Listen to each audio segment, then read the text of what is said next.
Hey, what's going on, everyone? My name is Matt Jarbo. This is the MundaneChats channel, and you know what's really funny? Animal extremists. They crack me up, right? Now, animal activists are not a bad thing. I have nothing against people out there that are all for animal rights, want to make sure they're not, being like kept in really horrible conditions, and make sure that before they die and are fed to us, that they at least have some semblance of a good life. I'm not against that at all.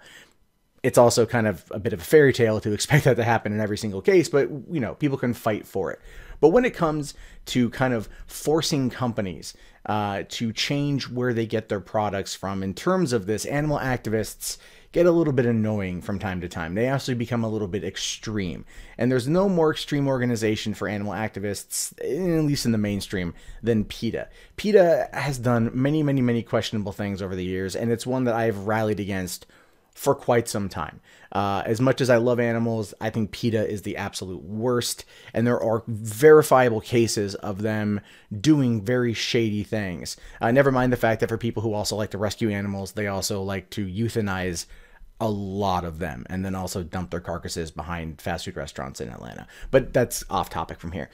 Domino's is currently under fire from these kind of activists simply because of some comments that their vice president of communications, Tim McIntyre, made to, in an interview when talking about how they aren't going to stop getting, food from certain farmers because they trust the farmers. Saying here, we will never tell a farmer how to farm. We will never tell a rancher how to raise his or her animals. What we believe is that they're experts. They have the most vested interest in raising their livestock. It's not just a job. We recognize that. It's a life, and we appreciate that. And we're not afraid to stand up and say it. Now, what I like about this is that Tim McIntyre is essentially saying that yes, this company, Domino's, is going to stand by the people who supply it with its meats for its, for its pizzas and whatnot. They're going to stand by those that they have relationships with. And I like to see more of that instead of the instant kowtowing and running away that we see from a lot of other companies. Of course, animal activists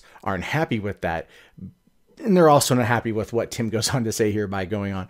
He says, over the years, we have taken the tact of what I'm calling leaning into the punch. And we've taken the punch, and sometimes we punch back. We've been lucky enough to see that the extremists will go away when they realize that we are not going to cave. And that, again, is something very much to keep in mind here, because him saying we're not going to cave, meaning we're not going to give in to these extremists' demands, we're not going to even really pay attention to you, usually runs them out of steam very quickly, and then they fuck off again. So, which is one of the reasons why this particular petition is happening, because they're like, oh yeah? We'll show you how much might we can muster. You're gonna have to listen to us. Like, that's a lot of what it feels like to me, even if that's not 100% the case, but still. But this is what really ticked him off, and I love this line. He says here, the best answer is to be deaf, to not hear them, to not respond, to not give them a platform. The biggest mistake we make is believing that they're reasonable people. We've learned that they're not, and that's why they called extremists. That is an awesome line. That is a fantastic quote, because that not only applies to animal activist extremists, right? Or animal rights extremists. This applies to all activists and all of the extreme wings of those political organizations. And this is what a lot of activists need to realize. You can get the change that you want. You can if you try hard enough. But when you start allowing these people to come in with their extreme viewpoints and to use that anger and that frustration in order to, purport those viewpoints, you get things like PETA funding parts of domestic terrorism. You get things like Donald Trump in the White House. And for those of you out there that are mad at me saying that, it's a true statement. It's not that Trump supporters are extremists. It's that Trump supporters, like many other people, were angry at the system. And he was able to come in and really play to that base, which is what worked for him. That's what I'm trying to say. I'm not calling anyone anything specifically, but there's a correlation there. And it's not just that. It really works itself into other aspects of our society as well. Look at the protests on college campuses. These students are always given a platform. They're always given a platform to try and deny others of opposing viewpoints platforms. Like, they do this all the time. How many times did they shut down Milo speeches? How many times did they try to shut down UC Berkeley just this year? When it comes to activists and that level of extremism involved in there, you can start to see where like Domino's is actually doing the right thing here. Domino's is predominantly Catholic. They're a conservative company. They give zero fucks what these activists have to say because they know that the activists aren't going to really have an impact on their business. People like pizza. People like me like pizza, hence why the rotund person sits before you. No, it's not pizza's fault. It really is just poor eating habits and a lack of exercise, something I'm working on today. But the whole issue here essentially is that companies, more companies, need to stand up to these activists, to these extremists, by simply ignoring them.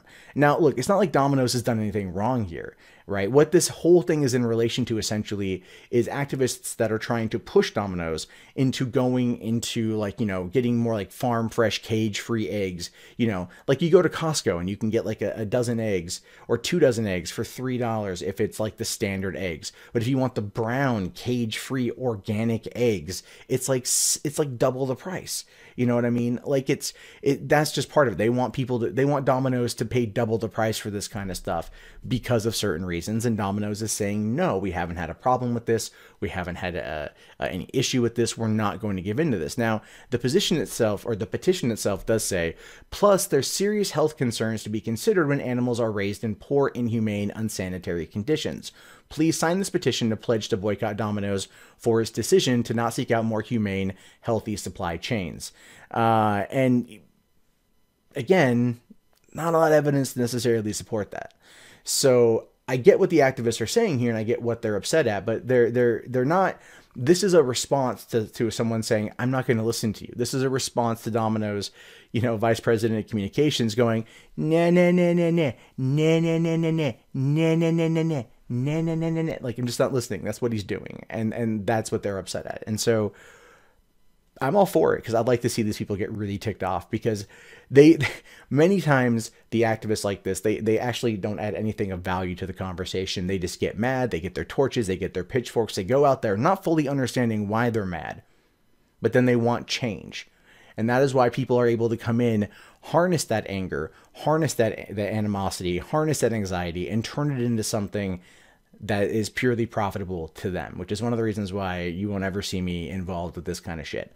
Anyway, what are your guys' thoughts on this? Do you think Domino's is in the right for not giving in to this kind of extremism? Do you think that they're in the right for calling it out and basically saying, no, fuck you, we're not giving you a platform? Do you think the animal activists are right for wanting Domino's to change where they get their supply chains from? These are things I'm curious about. Let me know in the comments below. If you guys liked the video, toss it a thumbs up. If you're new here, go ahead and hit that subscribe button. Check out the videos to the right because I post new content every single day. And if you guys haven't already, definitely check back for more videos. And if you want to support the channel, links below in the video description. My name is, of course, Matt Jarbo. Have yourself a great day. Peace out.